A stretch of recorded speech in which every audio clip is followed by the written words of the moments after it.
রবিবার হতে চলেছে আইপিএল এর মেগা ফাইনাল। আর মেগা ফাইনালে মুখোমুখি হতে চলেছে কলকাতা নাইট রাইডার্স আর সানরাইজার্স হায়দ্রাবাদ। দীর্ঘ 2 মাসের লড়াইয়ের পর অবশেষে হতে চলেছে প্রতীক্ষার অবসান। 2024 সালের আইপিএল পেতে চলেছে নতুন চ্যাম্পিয়ন। এই দীর্ঘ 2 মাস ধরে 10টি দল 14টি করে ম্যাচ খেলেছে, হয়েছে জোরদার লড়াই, আর তার সাথে হচ্ছে প্লে অফেরও লড়াই। আর প্লে অফে জয়লাভ করে অবশেষে কেকেআর এবং সানরাইজার্স হায়দ্রাবাদ চলে এসেছে ট্রফির একদমই কাছে। দেখা যাক এবছরের ট্রফিটা কে জেতে। কিন্তু 2008 সাল থেকে 2023 সাল পর্যন্ত মোট 16টি আইপিএলে কারা কারা কবার ট্রফি জিতেছে, কোন টিম সব থেকে বেশিবার ট্রফি জিতেছে, আর কলকাতাই বা ট্রফি জেতার লিস্টে কত নম্বরে আছে, সবকিছু নিয়ে কিন্তু আজকের আমাদের এই ভিডিওটা ভালো লাগলে চ্যানেলটাকে অবশ্যই সাবস্ক্রাইব করে দিন, আর ভিডিওটাকে লাইক করে বন্ধুদের মধ্যে শেয়ার করে দিন। আইপিএল ফাইনাল জেতার লড়াইতে এখনো পর্যন্ত সবথেকে এগিয়ে রয়েছে চেন্নাই সুপার কিংস এবং মুম্বাই ইন্ডিয়ান্স। 2008 সালে শুরু হওয়া আইপিএলের প্রথম সিজনের চ্যাম্পিয়ন হয়েছিল রাজস্থান রয়্যালস। 3 উইকেটে সিএসকে হারিয়ে রাজস্থান রয়্যালস প্রথমবারের জন্য চ্যাম্পিয়ন হয়েছিলেন। ক্যাপ্টেন ছিলেন শেন ওয়ার্ন।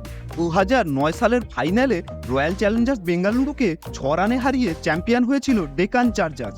ক্যাপ্টেন ছিল অ্যাডাম গিলক্রিস্ট। 2010 সালে মুম্বাই ইন্ডিয়ান্সকে 22 রানে হারিয়ে প্রথমবারের জন্য চ্যাম্পিয়ন হয়েছিল মহেন্দ্র সিং ধোনির নেতৃত্বাধীন চেন্নাই সুপার কিংস। 2011 সালে সেই রয়্যাল চ্যালেঞ্জার্স ব্যাঙ্গালোরকে হারিয়ে আবার চ্যাম্পিয়ন হয়েছিল চেন্নাই সুপার কিংস।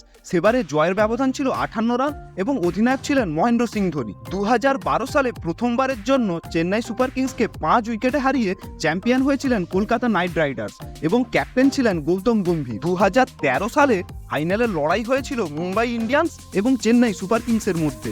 সেই লড়াইতে সিএসকে 23 রানে হারিয়ে প্রথমবারের জন্য আইপিএল চ্যাম্পিয়ন হয়েছিলেন মুম্বাই ইন্ডিয়ান্স। রোহিত শর্মার অধিনায়কত্বে এটাই ছিল মুম্বাইয়ের প্রথম ট্রফি জয়। 2014 সালে কিংস 11 পাঞ্জাবকে 3 উইকেটে হারিয়ে দ্বিতীয়বারের জন্য ট্রফি জিতেছিল কেকেআর, আর কেকেআরের ক্যাপ্টেন সেই সময় ছিল গৌতম গম্ভীর। 2015 সালে চেন্নাই সুপার কিংসকে আবার ফাইনালে হারিয়ে 41 রানে ফাইনালে হারিয়ে চ্যাম্পিয়ন হয়েছিল মুম্বাই ইন্ডিয়ান্স, ক্যাপ্টেন রোহিত শর্মা। 2016 সালে নতুনভাবে তৈরি হওয়া সানরাইজার্স হায়দ্রাবাদ বেঙ্গালুরুকে 8 রানে ফাইনালে হারিয়ে চ্যাম্পিয়ন হয়েছিল, ক্যাপ্টেন ছিল ডেভিড ওয়ার্নার। 2017 সালে রাইজিং পুনে সুপার জায়ান্টসকে মাত্র 1 রানে ফাইনালে হারিয়ে সেবারে চ্যাম্পিয়ন হয়েছিল মুম্বাই ইন্ডিয়ান্স। সে বছর 2017 সালে ক্যাপ্টেন ছিল রোহিত শর্মা। 2018 সালে সানরাইজার্স হায়দ্রাবাদকে 8 উইকেটে হারিয়ে আইপিএল চ্যাম্পিয়ন হয় Chennai super kings, captain Mahendra Singh Dhoni. 2019 সালে সিএসকে মাত্র 1 রানে হারিয়ে চ্যাম্পিয়ন হয় মুম্বাই ইন্ডিয়ান্স, ক্যাপ্টেন রোহিত শর্মা। 2020 সালেও সেই জয়ের ধারা বজায় রাখে মুম্বাই ইন্ডিয়ান্স। 2020 সালের আইপিএল ফাইনাল দিল্লি ক্যাপিটালসকে 5 উইকেটে হারিয়ে পঞ্চমবারের জন্য মুম্বাই ইন্ডিয়ান্স হয় আইপিএলের চ্যাম্পিয়ন। 2021 সালে আবার কামব্যাক করে চেন্নাই সুপার কিংস।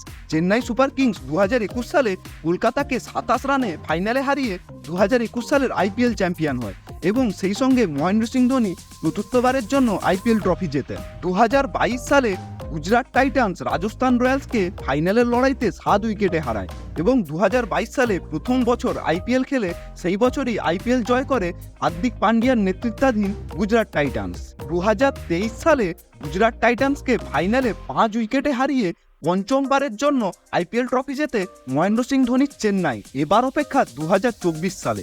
এই 16 বছর আইপিএলে এখনো পর্যন্ত চেন্নাই জিতেছে মোট 5 বার, মুম্বাই জিতেছে 5 বার, আর তৃতীয় স্থানে রয়েছে কেকেআর এখনো পর্যন্ত 2 বার ট্রফি জিতেছে আইপিএল এর। এবারের আইপিএল ট্রফিটা কার হাতে উঠবে? শ্রেয়স আইয়ারের নেতৃত্বাধীন কেকেআরের হাতে কি এবারের ট্রফিটা তৃতীয়বারের জন্য উঠবে, নাকি প্যাট কামিন্স বিশ্বকাপ ফাইনালে যেভাবে ভারতকে নাকানি চোবানি খাইয়ে বিশ্বকাপ ট্রফি জিতেছিল ঠিক সেভাবে আইপিএল ফাইনালটাও জিতে ট্রফিটা ছিনিয়ে নিয়ে চলে যাবে?